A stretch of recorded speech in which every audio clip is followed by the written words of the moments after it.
हम्म company को बहुत सारे बेसिस पे पढ़ा जा सकता है। सबसे पहले जो हम पढ़ रहे हैं वो है on the basis of liability. Company limited by shares and company limited by guarantee, दो ये बेसिस हैं। तीसरा है अनलिमिटेड कंपनी। That's it. तो ये जो हमारा मेमोरेंडम ऑफ एसोसिएशन होता है उसका एक लायबिलिटी क्लॉज होता है। कंपनी रजिस्टर कराते समय ही हमें ये बताना पड़ता है कि हमारी कंपनी लिमिटेड है। लिमिटेड के साथ ये भी बताना पड़ता है कि लिमिटेड किस फॉर्म में है। मतलब मेंबर्स की लायबिलिटी लिमिटेड बाय शेयर से या लिमिटेड बाय गारंटी भी। ऐसी कंपनियां भी होती है जो केवल शेयर कैपिटल वाली होती है। ऐसी कंपनियां भी होती है जो केवल गारंटी वाली भी होती हैं। और ऐसी कंपनियां भी होती हैं जो दोनों का कॉम्बिनेशन होती हैं। मतलब a company limited by guarantee having share capital.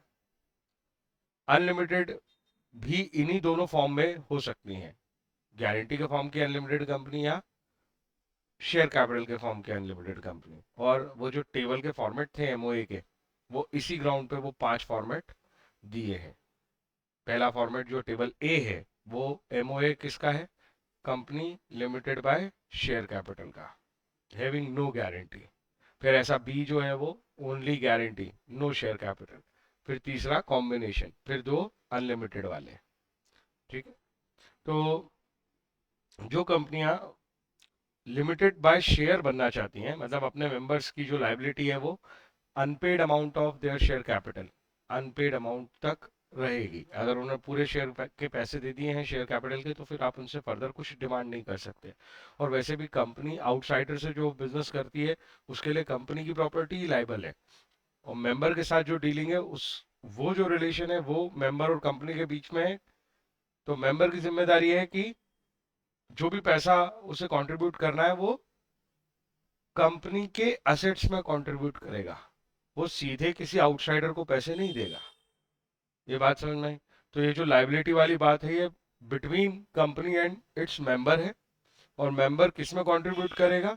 To the asset of company. बात समझ में आई? मेंबर डायरेक्टली किसी आउटसाइडर के लिए लाइबल नहीं है, उसके लिए कंपनी लाइबल है। तो ये रिलेशन समझ लो एक तो। समझ में आ रही है ना बात मैं क्या बोल रहा हूँ? अगर ये एक कंपनी है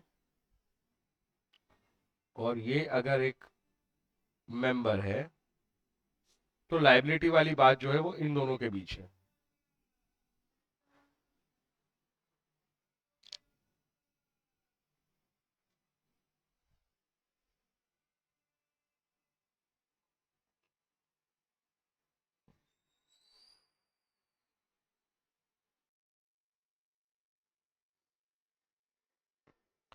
अगर कोई पर्सन आउटसाइडर है तो आउटसाइडर की लाइबिलिटी और मतलब आउटसाइडर और कंपनी ये जो कॉन्ट्रैक्ट में एंटर होंगे वहां लाइबिलिटी कंपनी लाइबल है टुवर्ड आउटसाइडर।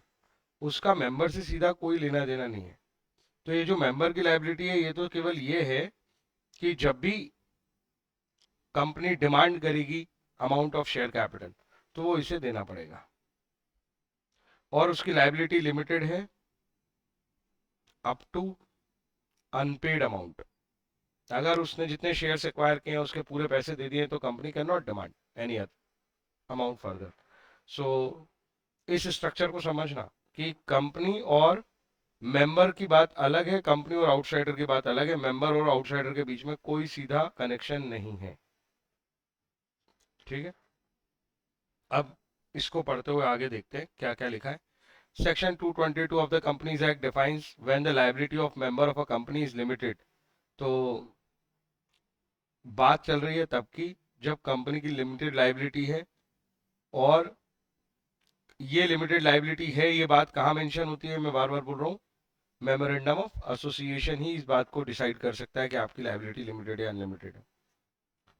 कहाँ तक लिमिटेड है? Unpaid amount on the shares held by them. जितने शेयर उन्होंने हेल्ड किए हैं उस पे जितना अभी तक अनपेड अमाउंट है उतने अमाउंट तक आपकी लायबिलिटी लिमिटेड है।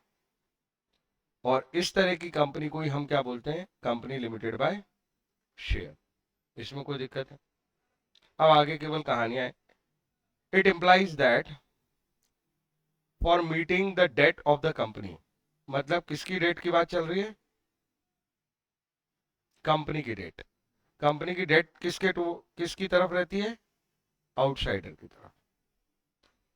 तो ये वो बात है।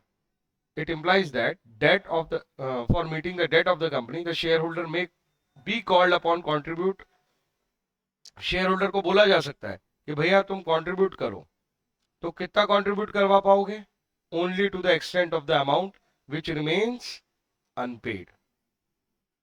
तो ये पैसा क्या ये आउटसाइडर मांग सकता है? नहीं। ये पैसा कौन मांगेगी? कंपनी।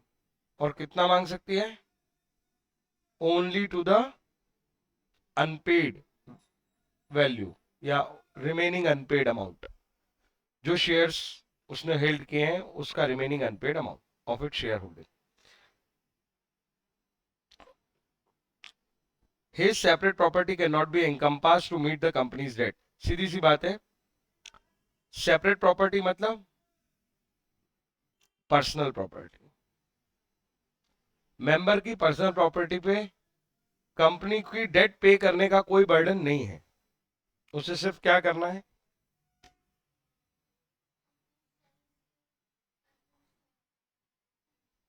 उसे सिर्फ ये करना है कि कंपनी की शेयर कैपिटल जितनी उसने एक्वायर की है उसके रिस्पेक्ट में उसे अमाउंट पे करना है। कोई डाउट है तो बताओ।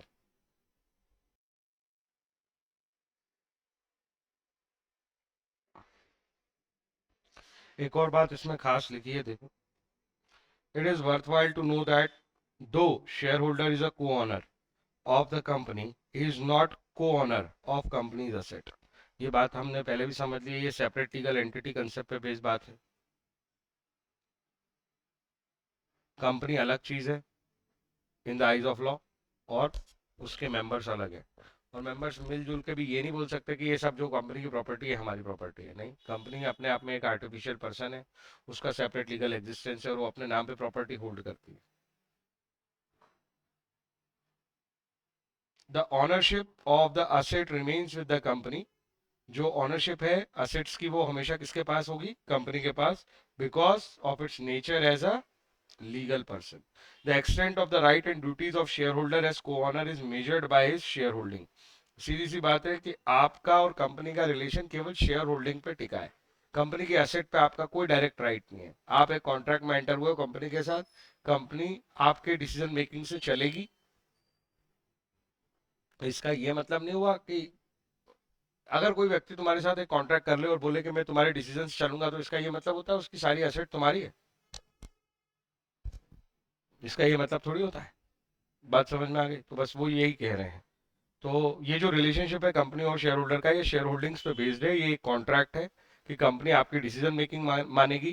कंपनी में बोर्ड ऑफ डायरेक्टर आप अपॉइंट कर पाओगे, इनडायरेक्टली उसको कंट्रोल करोगे, लेकिन उसकी प्रॉपर्टी तुम्हारी प्रॉपर्टी नहीं हो गई। वो एक सेपरेट लीगल एंटिटी है, तुम एक सेपरेट लीगल एंटिटी हो। इसमें कोई समस्या है तो बताओ। तो ये तो अननेसेसरी खास बातें नहीं थी। जो खास बात थी वो ये है, मेमोरेंडम ऑफ एसोसिएशन के लाइबिलिटी क्लॉज में ये चीज मेंशन होनी चाहिए कि आप एक लिमिटेड लाइबिलिटी कंपनी हो और उसमें भी लिमिटेड बाय शेयर कैपिटल हो। तो आपकी जो लिमिटेड लाइबिलिटी है उसका एक्सटेंट कितना होगा? Unpaid amount of shares. Amount of shares नहीं, अनपेड अमाउंट ऑफ शेयर्स तुम्हारी लाइबिलिटी, क्योंकि जितना पैसा तुम दे चुके हो वो फर्दर लाइबिलिटी नहीं हो सकती। और ये पैसा तुम्हें कंपनी को देना है, सीधे किसको नहीं देना है? आउटसाइडर को। आउटसाइडर और कंपनी के बीच में जो रिलेशन है वो कंपनी की डेट है, कंपनी उसे पे करेगी। आपका और कंपनी का कॉन्ट्रैक्ट है, आप कंपनी के एसेट में कंट्रीब्यूट कर दो। कोई समस्या? एक और कहानी है। आपकी लाइफ मतलब इस तरह की कंपनियां भी होती हैं जो लिमिटेड बाय गारंटी होती हैं। तो सेक्शन 221 ऐसी कंपनियों को डिफाइन करता है जिनकी लाइबिलिटी जो है वो लिमिटेड है बाय मेमोरेंडम ऑफ एसोसिएशन। ये तो सब पुरानी बातें ही जैसी लिखी है। To such amount, to such amount, यहां से बात में कुछ दम है। To such amount as the member may respectively undertaken. Undertake करने का मतलब है कोई ऑब्लिगेशन लेना। To contribute to the asset, और इस बात की ऑब्लिगेशन लेना कि हम असेट में कंट्रीब्यूट करेंगे, लेकिन कब? इन the event of wound up. तो यहां लाइबिलिटी कोई अनपेड अमाउंट की नहीं है। एक जब इवेंट ऑफ वाउंड अप आएगा, मतलब कंपनी को बंद करने की बात आएगी, तब कंपनी की असेट्स में जितने कंट्रीब्यूशन की जरूरत होगी उतना कंट्रीब्यूशन हम करेंगे नहीं, हम जितना अंडरटेक कर रहे हैं उतना कंट्रीब्यूशन करेंगे। अंतर समझ में आया मैंने कैसे बोला? जब वाइंडिंग अप आएगा, जब कंपनी को बंद करने की बात आएगी, तो कंपनी को अपनी सारी डेट चुकानी है, तो क्या हम उसकी सारी डेट दे देंगे? नहीं, जितनी मैंने अंडरटेक की है कि भाई मैं इतना अमाउंट असेट में कंट्रीब्यूट करूंगा, ये पहले से डिसाइड करके रखता हूं मैं, 10 lakh, 15 lakh, 25 lakh, 50 lakh, 5 crore, what ever the amount is. जब मेमोरेंडम ऑफ एसोसिएशन बनेगा उसी में ये चीज मेंशन कर दी जाएगी। जब मेमोरेंडम ऑफ एसोसिएशन बनेगा उसी में ये चीज मेंशन कर दी जाएगी। मेरी बात समझ में आई? तो एमओए में ये चीज मेंशन रहती है कि आपकी कंपनी, जब उसका लाइबिलिटी क्लॉज खोलोगे तो कैसा दिखेगा, तो किसी कंपनी का मेमोरेंडम ऑफ एसोसिएशन ऐसा दिखेगा इस केस में कि लाइबिलिटी क्लॉज में लिखा है कि मेंबर्स की लाइबिलिटी जो है वो लिमिटेड है, फिर ये लिखा है कि वो लिमिटेड बाय गारंटी है। इसका मतलब ये लिखा मिलेगा कि वो अंडरटेक करते हैं इतना अमाउंट, वो कंट्रीब्यूट कर देंगे एसेट में on the event of wound up. इतना अमाउंट मतलब वो X Y Z whatever amount is. तो वाउंड अप के समय पे ये नहीं कह रहे कि वो सारी डेट चुका देंगे कंपनी की, वो जो मेमोरेंडम में हमने अमाउंट अंडरटेक किया था to contribute, undertake to contribute मतलब जो ऑब्लिगेशन ली थी देने की कि हम इतना पैसा देंगे, उतना ही पैसा देंगे। कोई डाउट है इसमें? इसीलिए उनकी लाइबिलिटी जो है लिमिटेड है उस अमाउंट तक जितना उन्होंने अंडरटेक किया है in the memorandum of association, और वो देने की जिम्मेदारी कब आएगी? On the event of wound up. कोई अभी भी समस्या है तो बताओ। ये देखो, ये वो वर्ड वापस लिखा है, liability of member is limited up to the stipulated. Stipulated word का मतलब मैंने पहले ही बताया है, मेंशन्ड, वही लिखा है, the sum mentioned in the memorandum, जितना मेमोरेंडम में उनने लिख के रखा है उतना अमाउंट वो देंगे कंपनी को। और मजेदार बात, जो लिमिटेड बाय, देखो शेयर कैपिटल वाली कंपनी और इसमें एक अंतर बताता हूँ, वहां पे जो मेंबर की लाइबिलिटी है वो लिमिटेड है up to the unpaid amount of share capital, जो उनकी शेयर होल्डिंग है उस हिसाब से, लेकिन वो पैसा कभी भी मंगाया जा सकता है during the running of company. Company existence में है, वो कोई वाउंड अप में नहीं जा रही, फिर भी वो कभी भी आपसे अपना पैसा मांग सकती है। लेकिन मजेदार बात तो ये है कि जो कंपनियां limited by guarantee company, guarantee होती हैं, उसमें ये जो पैसा आप मांगोगे मेंबर्स से असेट्स में कंट्रीब्यूट करने के लिए, ये केवल कब मांग सकते हो? वाउंड अप पे। और कितना मांग सकते हो? ऑब्वियसली जो अमाउंट स्टिपुलेटेड है। कोई समस्या? तो दोनों में बस सिमिलैरिटी यही है कि दोनों में जो हमने ऊपर पढ़े कॉमन फीचर यही था कि वो लिमिटेड लाइबिलिटी थे, और जो शेयर कैपिटल वाली कंपनी है उसकी बात कर रहा है वो, द लेटर केस मतलब शेयर कैपिटल वाला, member liability is limited to the amount of remaining unpaid on the share. तो शेयर कैपिटल वाली बात तो रिमेनिंग अनपेड पे है, which the member hold, both of them have to state their memorandum. दोनों कंपनियों को, चाहे आप लिमिटेड लाइबिलिटी वाली कंपनी हो, चाहे आप लिमिटेड बाय गारंटी हो या लिमिटेड बाय शेयर कैपिटल हो, दोनों टाइप की कंपनी को ये बात अपने मेमोरेंडम में लिखनी पड़ेगी कि वो लिमिटेड कंपनियां हैं। इन दोनों में डिस्टिंक्शन क्या है ये भी मैं बात कर चुका हूं, इसको पढ़ लेते हैं। The company is that farmer case, farmer मतलब कौन सी? गारंटी वाली, ये गारंटी वाली है, फॉर्मर मतलब गारंटी वाली कंपनी।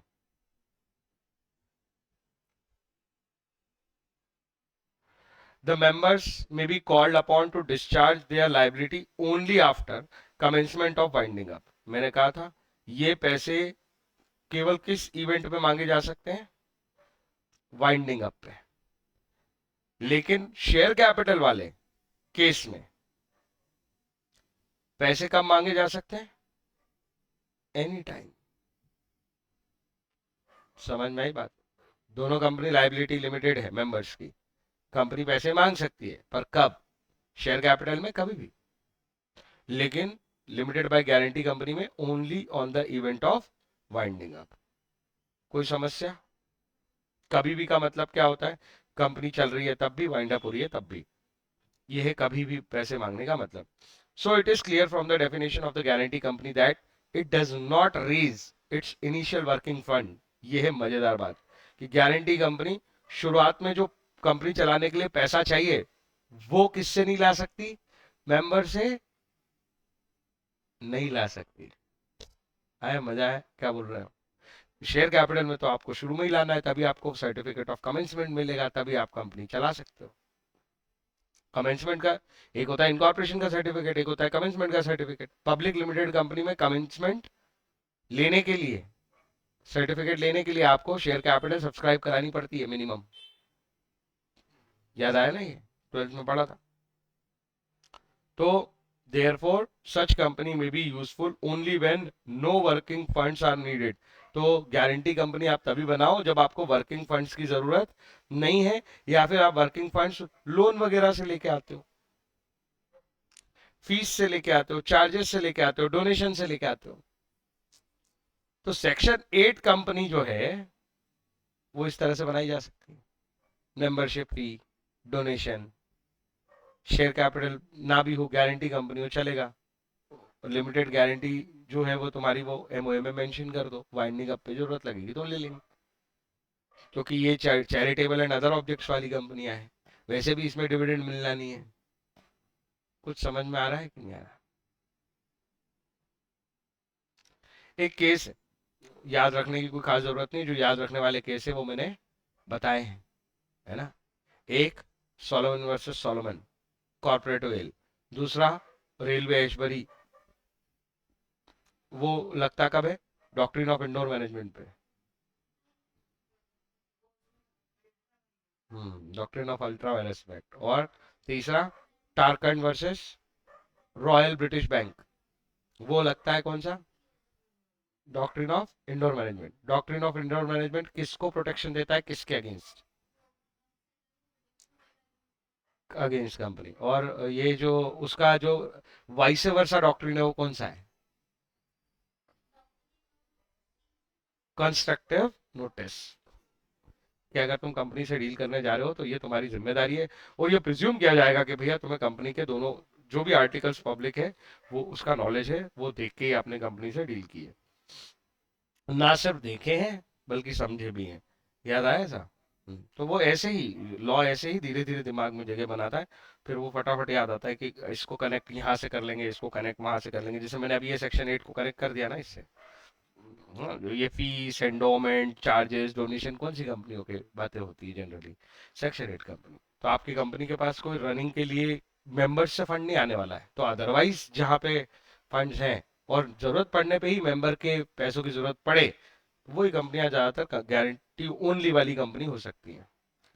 और मैंने तो कहा ऐसी कंपनी भी हो सकती है जो कॉम्बिनेशन बना ले, मतलब कि वो शुरुआत में शेयर कैपिटल भी हो उसमें और गारंटी भी हो।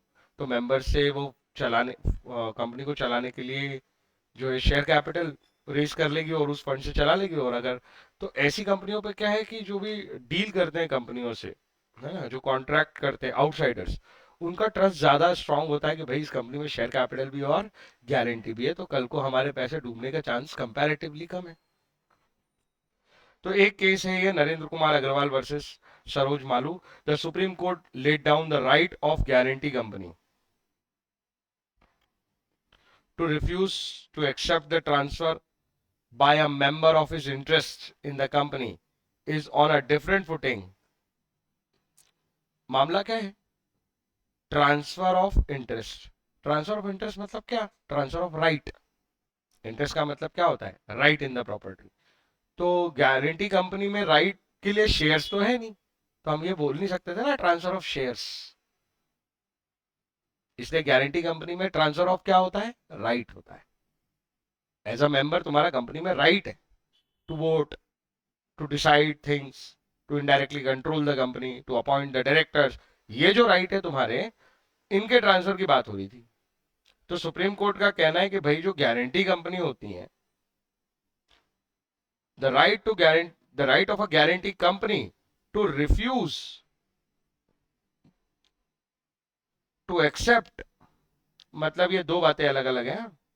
एक है टू रिफ्यूज और दूसरी है to accept what, transfer of member, transfer by a member of his interest. जो मेंबर अगर अपना इंटरेस्ट ट्रांसफर करना चाहे और कंपनी को रिक्वेस्ट करे कि भाई मैं अपना इंटरेस्ट किसी और को देना चाहता हूं, तो इस रिक्वेस्ट को रिफ्यूज करना और इस रिक्वेस्ट को एक्सेप्ट करना टोटली डिफरेंट फुटिंग पे है। ये बहुत अलग है in comparison to the company जो लिमिटेड बाय शेयर है, क्योंकि वो तो मार्केट में होता है ना आराम से मस्त। मैं अभी रिलायंस का शेयर खरीदूं कल बेच दूं, अगर पब्लिक कंपनी है तो। मैं एक बिल्कुल एक्सट्रीम एग्जांपल ले, तो वो यही कह रहे हैं कि भाई वो ये जो गारंटी कंपनी के ट्रांसफर ऑफ इंटरेस्ट के मामले हैं और जो लिमिटेड बाय शेयर कैपिटल वाली कंपनी के इंटरेस्ट के मामले हैं, ये बहुत अलग अलग सिचुएशंस हैं, ये बहुत अलग अलग फुटिंग पे है। अब फिर क्या बोलता है supreme court, the membership of a guarantee company में कैरी प्रिविलेजेस। जो मेंबरशिप है गारंटी कंपनी की, उसके प्रिविलेज अलग होंगे एज कंपेयर टू जो शेयर होल्डर्स के प्रिविलेज है उनसे। वैसे ही सोचो ना, शेयर होल्डर तो पार्टली पेड करके भी शेयर होल्डर है, गारंटी कंपनी में तो कोई पेमेंट का लॉजिक ही नहीं है। तो ऑब्वियस बात है कि इनके जो प्रिविलेजेस हैं, प्रिविलेज मतलब बेनिफिट्स, वो अलग अलग टाइप के बेनिफिट हैं, तो इनको एक जैसा नहीं देखा जा सकता। पूरा केस नहीं दिया है और ना इसीलिए मैं कह रहा हूं कि इस केस स्टडी को कोई खास इंपॉर्टेंस देना है, बस ये समझना है कि डिफरेंस पढ़ रहे थे हम, तो डिफरेंस में दो बातें सीख ली हमने। पहली बात ये कि जो company limited by share capital है, वो जो अमाउंट अनपेड है, मतलब वो जो लाइबिलिटी है मेंबर की, वो एनी टाइम डिमांड कर सकता है, जब कंपनी चल रही है तब भी और जब कंपनी वाउंड अप हो गई तब भी, दोनों इवेंट्स पे। जबकि दूसरी तरफ हमने पढ़ा गारंटी कंपनी में मेंबर्स से जो फंड आपको रेस करना है, जितना उन्होंने कंट्रीब्यूट करने का अंडरटेक किया है मेमोरेंडम में, वो आप केवल on the event of winding up मान सकते। तो वो टाइमिंग वाले बात पे डिफरेंस था, और दूसरा इस बात पे डिफरेंस था दोनों में कि भाई जो प्रिविलेज या बेनिफिट मिलते हैं गारंटी कंपनी में अपने राइट ट्रांसफर करने के, वो बिल्कुल अलग ग्राउंड्स हैं as compare to company limited by share capital. और शेयर ट्रांसफर करना एक बिल्कुल अलग बात है, तो ये दोनों एक जैसे नहीं माने जा सकते। बात समझ में आ रही है? अब दो टाइप की कंपनी हमने पढ़ ली इस कैटेगरी में। लाइबिलिटी के केस में तीसरे टाइप की कंपनी होती है अनलिमिटेड कंपनी। सेक्शन कौन सा है इसका? 292। क्या डिफाइन करता है ये? Unlimited company as a company, क्या लिखा है? No limit, not having any limit on the liability of its member.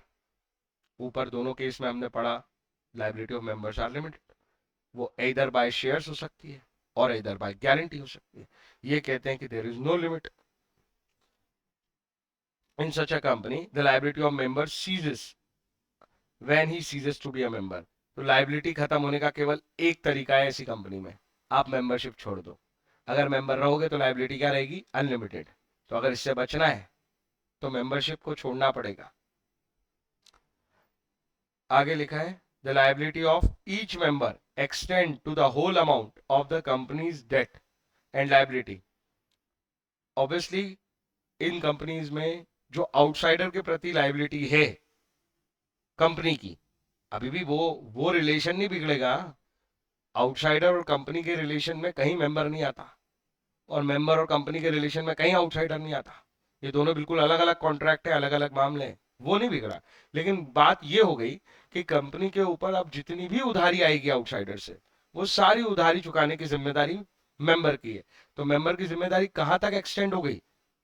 जितनी उधारी है कंपनी के ऊपर। मेरी बात समझ में? उसकी कोई लिमिट नहीं है। कंपनी पे जितनी उधारी, उतने पैसे देने पड़ेंगे मेंबर को। किसको? कंपनी को। अब यहाँ कोई सोल प्रोप्राइटर तो है नहीं कि एक से ही वसूल लेंगे, बस ये अंतर है। यहाँ पे तो मल्टीपल लोग हैं और सबसे वसूलना है। लेट्स सी ये कैसे होगा। आगे लिखते हैं, but he will be entitled to claim contribution from other member. मतलब वही वाली बात हो गई कि पार्टनरशिप में जैसे हमने पढ़ा था कि आपकी जो लाइबिलिटी है वो ज्वाइंटली और इंडिविजुअली है या ज्वाइंटली और सेवरली है। इसका मतलब है पूरी firm as a whole liable है और पर्सनली आप भी लाइबल हो, अनलिमिटेड। बिल्कुल उसके जैसा केस है। तो क्या होगा? तो अगर कोई लाइबिलिटी आई आउटसाइडर की तो पहले तो फर्म चुकाएगी। अगर फर्म की एसेट्स उस डेट को पे ऑफ करने में इनसफिशिएंट रहती है तो आपकी पर्सनल लाइबिलिटी से चुकाया जाएगा। पर्सनल लाइबिलिटी में 3 पार्टनर थे, 3 में से 2 भाग गए या मिल नहीं रहे, एक मिल गया, तो वो मना नहीं कर सकता कि वो 2 को पहले लेके आओ फिर मैं पैसे दूंगा, मैं तो केवल अपने 1/3 पैसे दूंगा। ऐसा कुछ भी नहीं बोलोगे तुम, क्योंकि तुम्हारी लाइबिलिटी का कैरेक्टर क्या है, ज्वाइंटली एंड इंडिविजुअली। तो ये पूरा पैसा अभी चुका दो, हाँ तुम्हें ये राइट मिलेगा, ऐसी लाइन लिखी थी। उसको ये राइट मिलेगा कि बाद में तुम अपने जो काउंटर पार्ट्स पार्टनर हैं उनसे वो क्लेम कर सकते हो, उनका पार्ट, अपना नहीं। ऐसी भाषा लिखी है। जिम्मेदारी तो तुम्हारी है, बट ही विल, अगर बाकी लोग नहीं मिल रहे ना शेयर होल्डर, अकेले तुम मिले हो, तो तुम्हारी प्रॉपर्टी से ही लेंगे हम सारे पैसे। लेकिन तुम्हें ये एंटाइटलमेंट है, तुम्हें ये राइट है कि तुम बाद में कंट्रीब्यूशन क्लेम कर सकते हो बाकी के मेंबर्स से। कहानी बिल्कुल उसके ही जैसी है जैसी पार्टनरशिप होती है अनलिमिटेड कंपनी की, लाइबिलिटी वाली, जॉइंटली और से इंडिविजुअली। कोई डाउट? अगर आपकी कंपनी, फिर वही वाली बात है कि सर अनलिमिटेड कंपनी में भी क्या शेयर कैपिटल और गारंटी दोनों तरह की कंपनी होती है? हाँ। तो फिर वो वाली बात आ गई कि अगर आपकी कंपनी एक शेयर कैपिटल वाली कंपनी है और आपके आर्टिकल ऑफ एसोसिएशन अगर आप बनाओ तो उसमें ये लिखना पड़ेगा the amount of share capital and the amount of each share, कि भाई आपकी टोटल नंबर ऑफ, वही क्वांटिटी कितनी है, नंबर ऑफ शेयर कितने हैं, और आपका एक शेयर की फेस वैल्यू क्या है। अमाउंट ऑफ ईच शेयर मतलब face value, amount of share capital मतलब quantity. So long the company is going concern, the liability of the share is only the liability which can be enforced by the company. जब तक company चल रही है, running में, wound up नहीं आया उसका, तो आपसे पैसे लेने का हक आउटसाइडर को नहीं मिलेगा। वही जो मैंने कहा कि वो सेपरेशन मेंटेन रहेगा तुम्हारे और कंपनी और आउटसाइडर्स के बीच में। कब तक रहेगा लेकिन ये सेपरेशन सिर्फ अनलिमिटेड कंपनी के केस में? जब तक कंपनी चल रही है। जिस दिन कंपनी वाउंड अप पे आई, अब तुम और आउटसाइडर सीधे रिलेशन में आ जाओगे, और आउटसाइडर सीधे तुमसे क्या कर सकते हैं? ये बात समझ में आई? The creditor can institute proceeding for winding up. तो जिस दिन वाउंड अप होगा उस दिन क्रेडिटर सीधे केस करेंगे। प्रोसीडिंग्स मतलब केस फाइल करना, सूट फाइल करना। किसके ऊपर बताओ? सीधे मेंबर के ऊपर भी कर सकते हैं। कोई डाउट? वैसे एक बात बता दूं कि वाइंड अप वर्ड जो है उसका मतलब है कंपनी का एग्जिस्टेंस खत्म करना।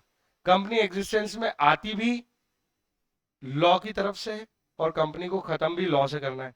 तो लॉ का मतलब क्या है? मतलब एक प्रोसीजर है, लीगल प्रोसीजर। लॉ का मतलब क्या होता है? रूल्स एंड रेगुलेशन है, कंपनी बनाने के, कंपनी खत्म करने के। तो जैसे बनाने के रेगुलेशंस थे कि तुम्हें एप्लीकेशन करनी पड़ेगी, एमओए देना पड़ेगा, आरओसी के पास जाना पड़ेगा, वगैरह वगैरह, वैसे ही खत्म करने के रूल्स होते हैं। और उसमें आपको एक एप्लीकेशन, अगर मेंबर्स खुद अपनी तरफ से वाइंड अप कर रहे हैं ऐसा हो सकता है, क्रेडिटर वाइंड अप करवा रहे हैं ऐसा भी हो सकता है, मेंबर्स अपनी तरफ से वाइंड अप करते हैं तो वो आरओसी को एप्लीकेशन देके एक ट्रिब्यूनल को एप्लीकेशन देते हैं। ट्रिब्यूनल मतलब एक स्पेशल कोर्ट।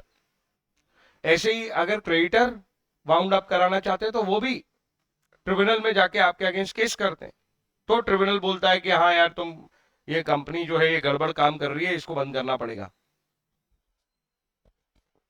अल्टीमेटली मामला ट्रिब्यूनल जरूर जाता है, चाहे आप अपनी मर्जी से वाउंड अप कराने जाओ या फिर आप किसी के साथ गड़बड़ कर रहे थे, उसने केस कर दिया और वो क्लेम कर रहा है कि ये कंपनी से मेरे पैसे दिलाओ, और ट्रिब्यूनल को ये लग रहा है कि यार ये कंपनी को आगे काम करने देना जो है वो ठीक नहीं होगा, इसको तो वाउंड अप ही करना चाहिए। तो ऐसी सिचुएशंस के लिए बोल रहा हूं,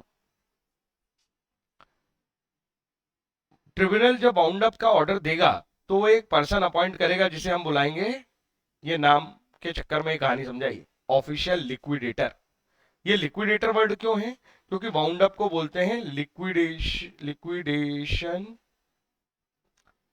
प्रोसेस। जैसे रजिस्ट्रेशन प्रोसेस होती है ना, वो कंपनी को एग्जिस्टेंस में लाने के लिए होती है। तो लिक्विडेशन जो प्रोसेस होती है ना, वो कंपनी का एग्जिस्टेंस खत्म करने के लिए होती है। जैसे रजिस्ट्रेशन प्रोसेस के बाद अल्टीमेटली कंपनी क्या होती है? इनकॉर्पोरेट। वैसे रजिस्ट्रेशन लिक्विडेशन प्रोसेस खत्म होने के बाद कंपनी क्या हो जाती है? Wound up.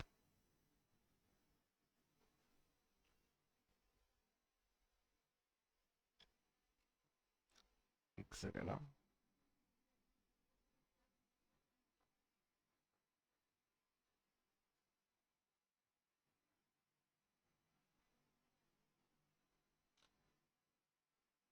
जैसे रजिस्ट्रेशन एक प्रोसेस होती है, और रजिस्ट्रेशन प्रोसेस का आउटकम क्या है?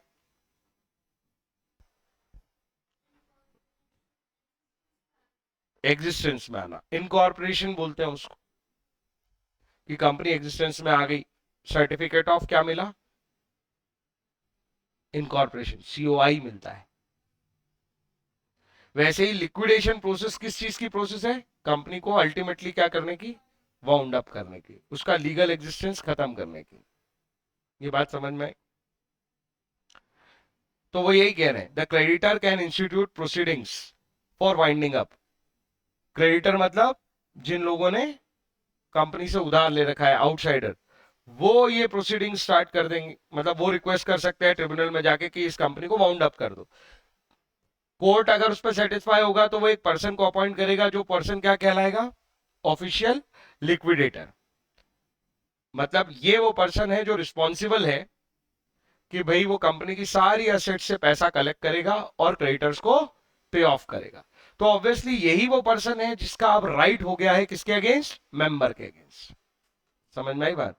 तो डायरेक्ट राइट देखो अभी भी नहीं हुआ है, किसका? आउटसाइडर का। किसके अगेंस्ट? मेंबर के अगेंस्ट। अगर वाउंड अप का इवेंट आया तो वो पर्सन कौन है जो मेंबर्स के अगेंस्ट राइट रखता है और उनसे कहता है कि लाओ इतना कंट्रीब्यूशन लाओ, मैंने सारी एसेट बेच दी और इतना इनसफिशिएंट फंड है और इतनी लाइबिलिटी अभी पेंडिंग बचती है कंपनी की, वो तुम्हारे कंट्रीब्यूशन से मैं पूरी करूंगा। तुम 10 लोग हो, 25 लोग हो, 50 लोग हो, 500 लोग हो, टोटल अमाउंट से उतने लोग डिवाइड कर देगा